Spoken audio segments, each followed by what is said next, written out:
Ahora vamos a hacer, vamos a exponer el tema de asma en pediatría, que está obtenido los datos por el Tratado de Pediatría de Nelson y el de Pediatría Esencial. Como parte de una definición, es una enfermedad inflamatoria crónica que da lugar a una obstrucción episódica del flujo de aire. La etiología es multifactorial. Hay carga genética con alteración de más de 100 locus genéticos ya identificados. Y bueno, en cuanto a sus causas, el ambiente, los virus alergenos, el humo, son causas predisponentes. ¿Ya? Hasta el 2011 presentaban un 14%, pero actualmente en Estados Unidos se detecta hasta el 70% de niños, ¿no?, que presentan estos cuadros. Esta es un cuadrito en la que nos muestra la etiología y patogenia del asma, ya en cuanto a la combinación o todos los factores que van a predisponer a la presentación de esta patología. En cuanto al ambiente, nuestras causas alergénicas, infecciosas, microbios, contaminantes, estrés, la edad dentro de ellas, el riesgo biológico genético, inmune, pulmonar y reparación. ¿Ya? Esto pues se va a presentar. Ambos ellos actúan sobre el desarrollo inmunitario innato y adaptativo y por ende en realidad o por atopía o por infecciones nos van a presentar lesiones de vías respiratorias, ya incluso contaminantes o tóxicos, ¿no? El tabaquismo pasivo es una de las razones principales. La reparación va a ser aberrante, con inflamación persistente, datos de hiperreactividad bronquial, reestructuración y crecimiento y diferenciación, y esto nos va a dar resultado el asma. En cuanto a la epidemiología, el 80% del asma se va a presentar antes de los 6 años y bueno, obviamente con los factores de riesgo que van a precipitar el asma. ¿Cuáles son los factores de riesgo de asma persistente? Entonces, primero, en los progenitores, alergia, ¿no? Dermatitis atópica, o sea, en los papás, ¿no? Rinitis alérgica, alergia a alimentos, sensibilización a alergenos, sensibilización a alergenos alimentarios, neumonía, bronquitis. Las sibilancias separadas de los catarros, el sexo masculino es un factor importante, el bajo peso al nacimiento, la exposición al humo al tabaco o la reducción de la función pulmonar en el nacimiento. Y bueno, tenemos la clasificación, ¿no? La clasificación, bueno, dentro del asma son sibilancias transitorias no atópicas, el asma persistente asociada a atopía, el asma con reducción de la función pulmonar y los tipos, de acuerdo al punto de vista terapéutico, tenemos, ¿no?, la clasificación intermitente, persistente, leve, moderada, grave, por el control, cuando está bien controlada, no bien controlada, muy mal controlada, o según los patrones del tratamiento, fácil de tratar, difícil de tratar, o con exacerbaciones y refractaria. ¿Ya? Ahora, vale decir que pues de acuerdo a la edad, menos de 3 años se pueden catalogar todavía como sibilancias recidivantes. No hay diagnóstico de asma antes de los 3 años porque todavía recién se está formando la morfología, ¿no?, de los genes o la presencia de genotipos, porque ahí tenemos las sibilancias transitorias, sibilancias recurrentes y pues básicamente todo eso pues todavía no nos da el diagnóstico, ¿ya? Entonces, esto puede presentar a principio de infancia por infecciones víricas, por eso todavía no se da el diagnóstico. El asma crónico se asocia a alergia y persiste en el adulto en pocos casos, ¿no? Pregunta. Marca el enunciado incorrecto sobre el asma. Se asocia un factor inmunitario. Existen más de 100 locus descritos. Un factor de riesgo es la rinitis alérgica. El diagnóstico de asma se realiza a los 2 años o las sibilancias recurrentes no atópicas pueden aparecer en etapas escolares. Y bueno, nuestra respuesta es el diagnóstico de asma sí se realiza, no se realiza antes de los 2 años, lo que les repetía, ¿no? A partir de los 3 años, pues recién se hace, ¿no? Dependiendo de todos los antecedentes y demás, después de los 3 años, porque esto se tiene que hacer también con la espirometría, que tampoco se realiza antes de los 3 años. Ahora, sí se asocia un factor inmunitario, existen más de 100 locus descritos y el factor de riesgo es la rinitis alérgica y las sibilancias recurrentes pueden aparecer en etapas escolares. Entonces, el incorrecto es el asma antes de los 2 años. En cuanto a la patogenia, tenemos primero un infiltrado celular exudativa. Ya esto puede estar desencadenado ya sea por reacción alérgica o por infección como tal. Entonces vamos a tener la acción de los linfocitos T cooperadores, citocinas y quimiosinas, como aquí vemos, ¿no? El agente, ¿no? y por ende, pues por mimetismo, pues va a haber acción, ¿no? Va a haber hipersecreción y por ende descamación. Atacan contra la célula muere y se descama hacia la luz y por ende no deja pasar, obstruye el conductito, ¿no? Ahora tenemos aquí un cuadrito que son desencadenantes del asma, ¿no? Entre y aeroalérgenos, el epitelio de animales, ácaros, aeroalérgenos estacionales, el polen, hongo, contaminantes del aire, el humo, tabaco, ozono, de este diazóxido, partículas, el humo de quemar madera, las endotoxinas, los olores o vapores también son nocivos, ¿no? Perfumes, lacas, limpiadoras, exposiciones ocupacionales, trastornos asociados, rinitis, sinusitis de flujo gastroesofágico, asociados, por este caso, fármacos, el ácido acetilsalicílico, los AINES, los beta bloqueantes, los sulfitos, la tartracina y otros, ¿no? Entre el aire frío y seco, el ejercicio, el llanto, la risa o la hiperventilación. En cuanto a las manifestaciones clínicas y diagnóstico, el paciente va a presentar tos seca, sibilancias expiratorias, sensación de la respiración insuficiente, congestión y opresión torácica, síntomas asociados a las actividades físicas, la hiporexia, las experiencias previas con broncodilatadores y el antecedente de otros trastornos alérgicos y el periodo expiratorio prolongado. Entonces, no sibilancias es, bueno, como silbido, ¿no? Que se escucha. Eventualmente pueden no escucharse, ¿no? Cuando a veces tienen bastante, esto se llama broncoespasmo, cuando está muy espasmado, eventualmente se escucha disminución del murmullo vesicular o incluso no la escuchas nada hasta realizar una prueba, ¿no? Actualmente, según últimas guías, en menores de 3 meses, no siempre asmáticos, ¿no? En casos de hiperactividad o sibilantes, lactantes, se realiza la prueba terapéutica con broncodilatador, en cuyo el resultado pues se realiza como un rescate y después se vuelve a auscultar al paciente y eventualmente pueden presentar recién las sibilancias. Luego tenemos dificultad para respirar, sensación de opresión torácica, ¿no? Que no puede meter aire y la tos seca. Entonces, bueno, tenemos un caso clínico, ¿no? Paciente de 3 años de edad, primer embarazo. El padre con EPOC, diagnóstico, ¿no? Está internado en 2 oportunidades por bronquiolitis y neumonía. Requirió tratamiento con broncodilatadores en otras 2 oportunidades y acude por cuadro de 3 días de evolución caracterizado por tos seca, sibilancias respiratorias, hiporexia, periodo expiratorio prolongado. Y bueno, vamos al diagnóstico diferencial, ¿ya? Primero tenemos las similitudes y diferencias entre la difusión de cuerdas vocales y el asma, que son la disfunción de cuerdas vocales y el asma son muy parecidas, ¿ya?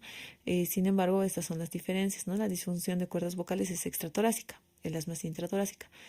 La disfunción de cuerdas vocales puede no tener hipoxemia, en realidad no tiene, ¿no? Porque es de vía aérea superior.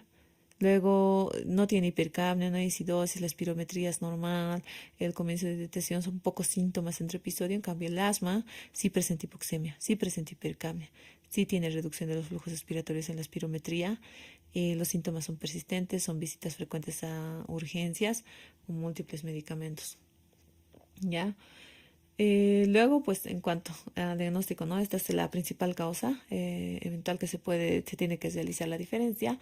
Tenemos los trastornos respiratorios de vía aérea media, la vía superior, dentro de ellas la rinitis alérgica, rinitis crónica, sinusitis, los de vía media, laringotraqueobroncomalacia, laringotraqueobronquitis, membranas, quistes o malformaciones de vía aérea y trastornos de vía aérea inferior, que son displasia broncopulmonar, por eso el antecedente hay que preguntar bien, bronquiolitis vírica, reflujo gastroesofágico, síndrome de cilio inmóvil, bronquiolitis obliterante, enfermedades pulmonares, neumonía, tuberculosis, hemosiderosis. Medicamentos asociados a la tos crónica son inhibidores de la acetilcolinesterasa, antagonistas beta-adrenérgicos, inhibidores de la enzima convertidora de angiotensina. Vale decir que en lactantes es más frecuente que para diagnosticar de forma diferencial la aspiración o malformación de vías aéreas. Y en niños, la disfunción de cuerdas vocales que mencionaba, las curvas de flujo-ventilación van a estar truncadas, en este caso, en el caso de la disfunción de cuerdas vocales, el tratamiento es con Heliox. Hay que hacer otro diagnóstico diferencial con bronquiolitis obliterante intersticial. Y bueno, hay que mencionar que las acropaquias no son frecuentes en la edad pediátrica. Nuestro paciente tiene 3 años de edad, ¿no? Es el primer embarazo, padre con EPOC, cuya causa principal es el tabaquismo, ¿ya? Entonces vale decir que si el papá tiene EPOC y ella está en contacto durante el embarazo, entonces el factor de riesgo podría desencadenar a nuestro pacientito el tabaquismo. Ha recibido tabaquismo pasivo. Internado en 2 oportunidades por bronquiolitis. En una probablemente porque la definición de bronquiolitis es las primeras sibilancias o el primer episodio de sibilancias en los lactantes no menores de 2 años y que está precedido de un cuadro respiratorio. Entonces, en 2 oportunidades bronquiolitis no nos puede dar, solo en una, y en la siguiente ya es considerado como un lactante sibilante. Y pues dentro del lactante sibilante pues hay otras connotaciones, ¿no? Otros genotipos. Y aparentemente neumonía, requirió tratamiento con bronquiolitis en otras 2 oportunidades. Entonces tiene el antecedente, ¿no?, de haber recibido broncodilatador y un cuadro de 3 días, ¿no?, con tos seca, sibilancias, hiporexia, periodo expiratorio prolongado. Entonces nuestro diagnóstico diferencial son excepto. Malformación de vía aérea, habíamos dicho que sí, podría ser, ¿no? Hay más y es pequeñito. El reflujo gastroesofágico puede ser otra causa, ¿ya? La neumonía puede ser otra causa, la inmunodeficiencia puede ser otra causa, porque ha presentado tantos cuadros, ¿no?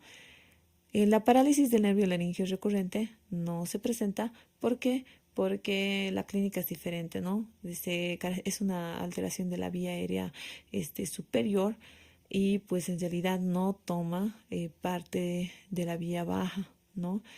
Y si es unilateral, presenta disfonía. Entonces, nuestro paciente no tiene disfonía como tal. Y si fuera bilateral, tiene afonía con obstrucción de vía aérea, pero superior. Entonces, nuestros pacientes suelen utilizar traqueostomía temporal o permanente.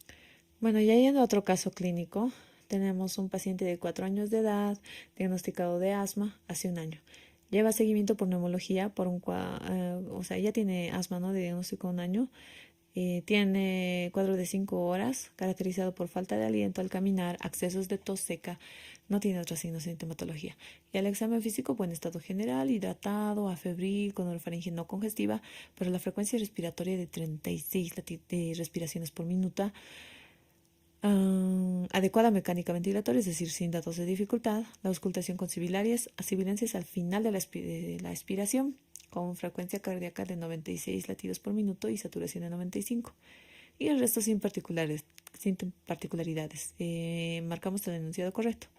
¿Será que intercurre con crisis asmática moderada, crisis asmática leve, o asocia reflujo gastroesofágico, o hay que realizar una placa radiológica para confirmar el diagnóstico, o tiene neumonía? Entonces, pues antes de pasar, vale recordar que la frecuencia respiratoria para 4 años generalmente es de 20 a 30, 36 está aumentado, o sea que está taquipneico. Tenemos una valoración de la gravedad de la exacerbación del asma, ¿no? Este paciente ya tiene diagnóstico de asma, pero en este momento puede presentar un estado de exacerbación. Entonces, los síntomas son falta de aliento, leves al caminar, moderada es cuando está en reposo, grave mientras está en reposo y no puede alimentarse. El estado del habla, leve es cuando tiene frases largas, moderada cuando tiene frases cortas y grave cuando tiene, pues solo puede decir palabras. Y el estado de alerta, leve cuando puede estar agitado, moderada, habitualmente agitado, y grave, generalmente agitado, pero somnoliento y alteración del estado de conciencia. Los signos, ¿no? Frecuencia respiratoria en el leve puede estar solo aumentada, en la moderada aumentada y en la grave más de 30 por minuto. Pero el uso de músculo accesorio es lo que nos va a diferenciar. En la leve no hay datos de dificultad respiratoria. En la moderada puede haber datos de dificultad y en la grave es habitual, o sea, tiene dificultad y tiene movimientos tóraco-abdominales, o sea, respiración, frecuencia respiratoria superficial. Y las sibilancias en el leves pueden ser telespiratorias, o en la moderada a lo largo de toda la expiración, y en la grave cuando es bifásica, ¿no?, en la inspiración y en la expiración. Y puede incluso no escucharse las sibilancias, ¿no? La frecuencia del pulso menor a 100 es en la leve, moderada desde 100 a 120 y la grave más de 120. Y pueden presentar pulso paradójico, que es decir, la disociación en cuanto a la frecuencia cardíaca con la presión arterial. Y la evaluación funcional, ¿no? En cuando realizamos el flujo expiratorio máximo, más del 70% es leve, y entre 40 y 69% moderada y grave menos de 40. Y en la gasometría, ¿no? Que en la leve generalmente no se toma la muestra. ¿Por qué? Porque es leve y la toma de gasometría pues es un procedimiento muy invasivo y muy doloroso, entonces no se les hace. En la moderada, cuando tenemos una presión de oxígeno mayor a 60, pero la PCO2 menor a 42 y la saturación 90-95. En cambio, en la grave, menor a 40, menor a 60 la presión de oxígeno, mayor a 42 el PCO2 y menor a 90 la saturación. Y bueno, vale decir que nuestro pacientito tenía falta de aliento al caminar. Eh, Dice, bueno, tiene estado de alerta, está un poco agitado, tiene la frecuencia respiratoria aumentada, sí, pero uso de musculatura accesoria no. Tiene sibilancias al final de la expiración. El pulso está menos a 100 y no tiene pulso paradójico. Entonces nuestro paciente intercurre con crisis asmática leve, ¿no? Que la moderada era diferente, ¿no? Como habíamos visto. El reflujo gastroesofágico generalmente a los 4 años pues no se determina. En realidad tendríamos que tener historial de más pequeño. La placa radiológica, en realidad no se les hace, ¿no? La placa radiológica de entrada, ¿no? Siempre es realizar el examen, a menos que estemos sospechando otro trastorno, ¿no? Como derrame o otro tipo de alteración. Y no tiene neumonía porque no hay antecedente de fiebre, está febril y a la auscultación pues tenemos sibilancia, o sea, no hay algo característico de la neumonía es los estertores crepitantes, ¿qué más? El soplo tubárico, la broncofonía, ¿no? Y bueno, pasando a otro punto, en relación a los exámenes complementarios, marca el enunciado incorrecto. Bueno, en la rayos X se evidencia datos de hiperinsuflación pulmonar, para el diagnóstico de asma, ¿no?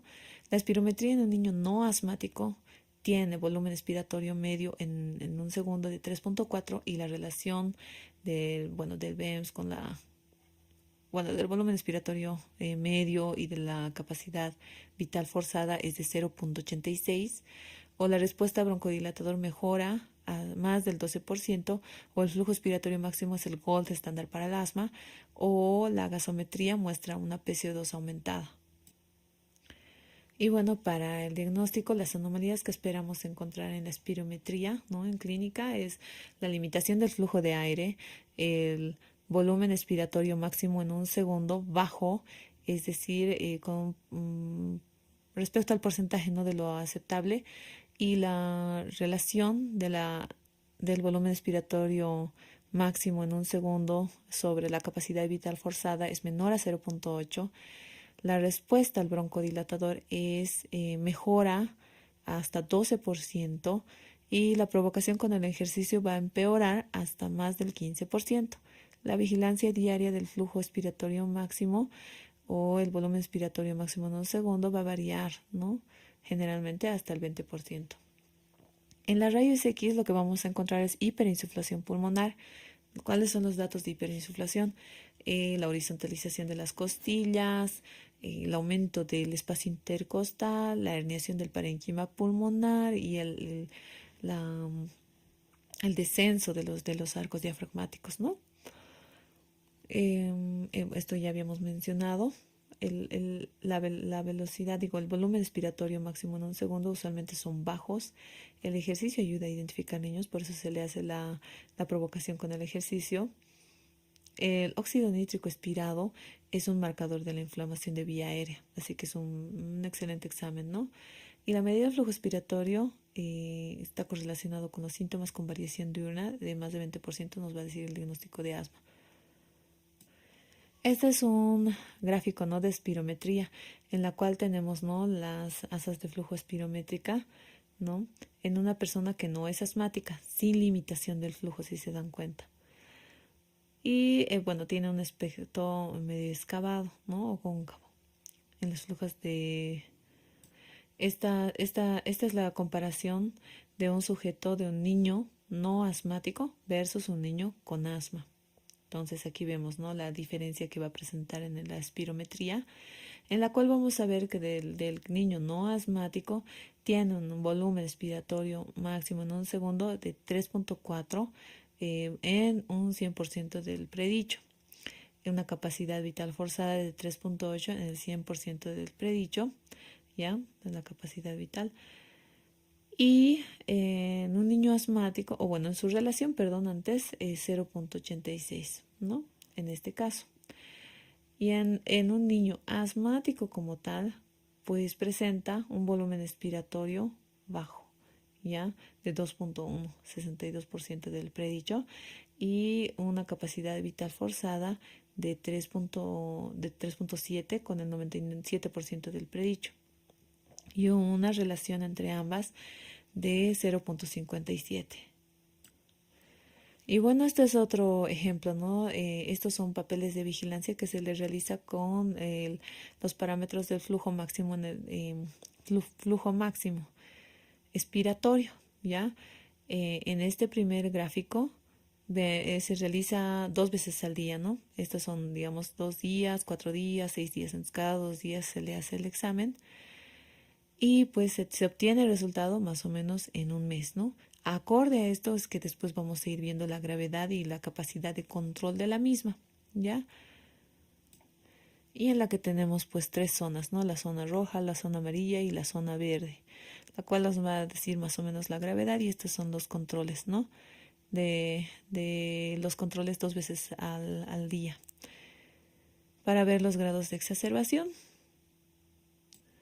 Y aquí tenemos un cuadro de exacerbación aguda, ¿no?, que ha bajado hasta la zona roja, que ha sido porque había presentado un cuadro respiratorio al niño, y pues tras el inicio del tratamiento con corticoide pues se ha realizado la mejoría.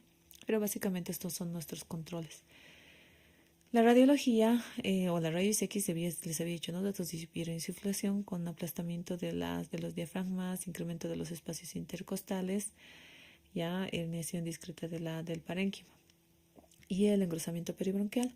Ahora hay que distinguir entre los simuladores del asma, que son la aspiración, las neumonitis. Se puede realizar una tomografía de alta resolución para descartar otras causas estructurales. Entonces, acordándonos un poco de los datos y volviendo a la pregunta para una respuesta, en relación a los exámenes, marca el enunciado incorrecto. La rayos X sí se observa datos de hiperinsuflación pulmonar, ¿no? La espirometría en niño no asmático tiene un volumen expiratorio medio en un segundo de 3.4 y la relación mayor a 0.8, ¿no? O 0.86 en este caso. La respuesta al broncodilatador va a mejorar con el volumen expiratorio máximo en un segundo, más de 12%, y el flujo expiratorio máximo no es el gold estándar para el asma. Entonces, este es nuestro incorrecto. La gasometría puede mostrar si PC2 ha aumentado. ¿Por qué? Porque se va a alterar el intercambio gaseoso. Entonces, tenemos un paciente de 6 años de edad diagnosticado de asma hace 3 años. Lleva seguimiento por neumología pediátrica con un cuadro de un día, ¿no? Presenta y acude por eso, caracterizado por sensación de falta de aliento en reposo, accesos de tos seca, dificultad para realizar frases. Al examen físico, buen estado general, hidratado, afebril, orofaringe no congestiva, la frecuencia respiratoria 42, el tiraje subcostal leve, la auscultación con sibilancias bifásicas, es decir, inspiración y expiración, frecuencia cardíaca de 125 y saturación de 90%. El estado neurológico normal, y en el caso previo, ¿cuál es el incorrecto? Hay que realizar rescate con broncodilatador. Se utiliza corticoides en ciclos cortos, o el medicamento de elección en el broncoespasmo es el bromuro de hipatropio por su efecto de acción, o es mejor utilizar inhaladores con válvula dosificadora, o todos son falsos. Bueno, para evaluar nuevamente volvemos a nuestro cuadrito, ¿no? Nuestro paciente tiene falta de aliento en reposo. Sí tiene estado de alerta, está agitado, tiene frases cortas, ¿no? Tiene que sentarse para hablar. Luego La frecuencia respiratoria sí está aumentada, 42 es bien, aumentada para un niño de 6 años. No tiene dificultad respiratoria, pero tiene sibilancias, ¿no? A lo largo, ¿no? Es bifásica en realidad. Y el pulso sí está aumentado, ¿no? Y el pulso paradójico todavía no. Entonces estamos tirando a que sea una grave, ¿no? Por la presentación de las sibilancias y la frecuencia del pulso mayor a 120, ¿no? Pero por el manejo y todo eso, pues lo vamos a mantener todavía ahí. Y bueno, primero nuestro paciente tiene 6 años, asma hace 3 años, seguimiento tiene sensación de falta de aliento, ¿ya? Dificultad para realizar frases, está en reposo, su frecuencia respiratoria es de 42, con tiraje subcostal leve, pero sí tiene sibilancias bifásicas y su frecuencia cardíaca es de 125. Entonces tira como por una moderada grave. Y la saturación 90% que puede estar compensado por la frecuencia respiratoria. Entonces, cuando tenemos tos recurrente o crónica, ¿no? Sibilancias difusas, se hace el diagnóstico, ¿no? Con el diagnóstico diferencial y pues si tenemos el asma, tenemos la evaluación de vigilancia, ¿ya? La gravedad, hay que hacer control de la medicación, los efectos adversos, educación. Esto es importante porque se les explica a los papás en el momento en que presentan algún cuadro. El control de factores ambientales pueden ser trastornos asociados, medicación, los controles a largo plazo, exacerbaciones tienen que marcar, ¿no? Y el objetivo óptimo del asma bien controlada, esa es la que tenemos que necesitar al principio. Y hay que reducir el deterioro. ¿En qué sentido? En que evitar los síntomas crónicos, eliminar los factores de riesgo, ¿no?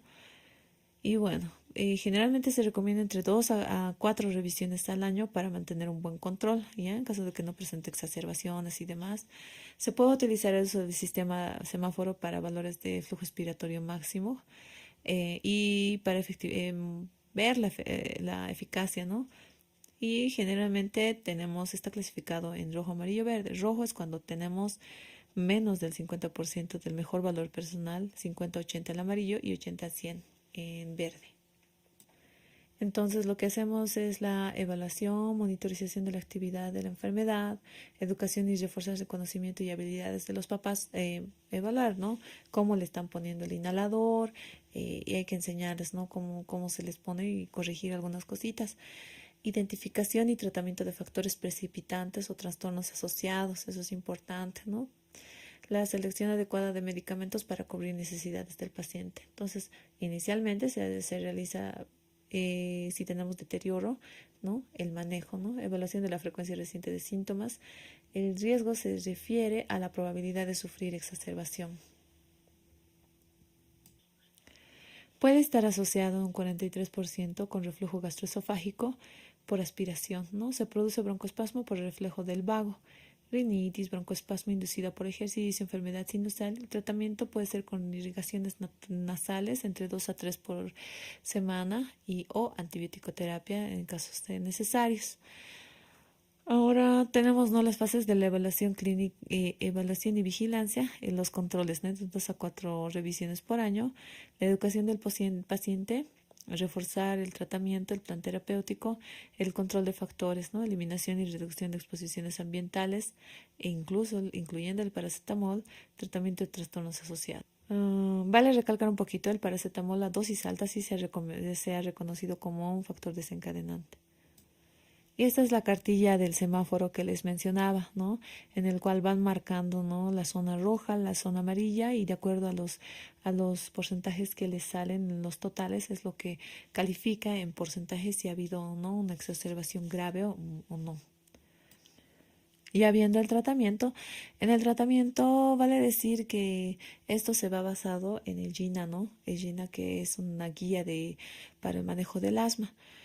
Dentro de ellas tenemos el ABAC, el ABAL, que son agonistas beta-adrenérgicos de larga duración o de corta duración, ¿no? Generalmente se utilizan los de corta duración para las exacerbaciones, ¿no? Tratamiento broncoespasmo inducido.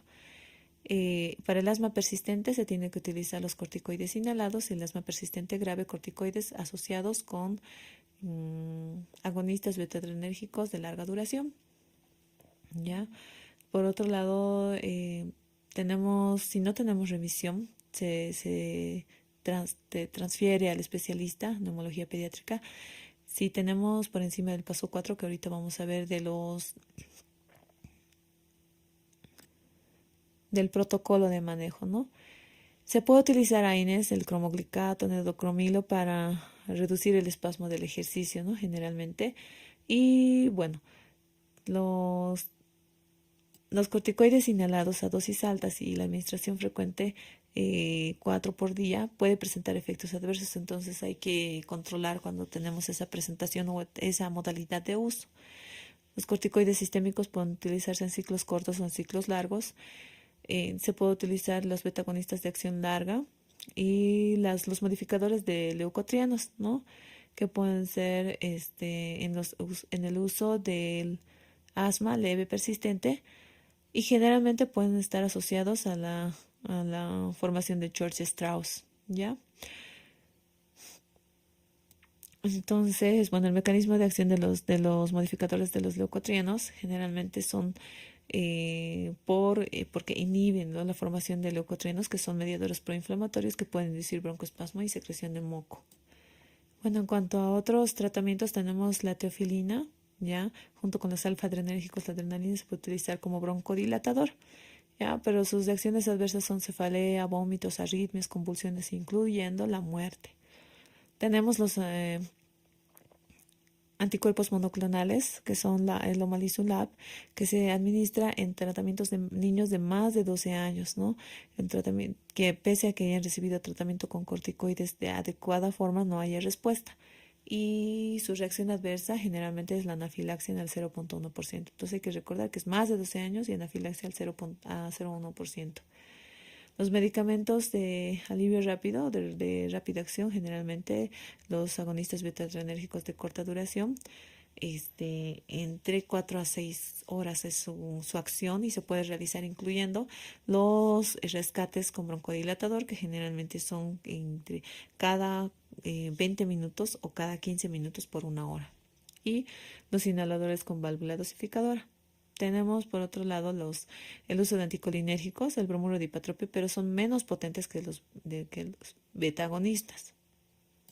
Por ende, este no es uno de elección, ¿no? En cuanto al manejo, sí puede ir asociado para potenciar la acción agonista, pero inicialmente no se va con ella.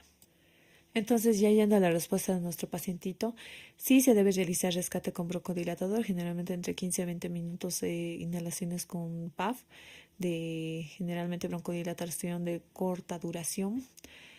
Sí se puede utilizar un corticoide de ciclo corto para este caso, en este caso moderada, ¿no? Y el medicamento de elección para el broncoespasmo no es el bromuro de ipatropio, como les decía, generalmente generalmente los que son de primera elección son los de corta duración. Y es mejor utilizar inhaladoras con válvula dosificadora, sí, es mucho mejor utilizar. Entonces, esa es la respuesta. Y bueno, hemos concluido hasta esta parte de la primera parte de asma, considerando que todavía falta bastante. Espero les haya gustado.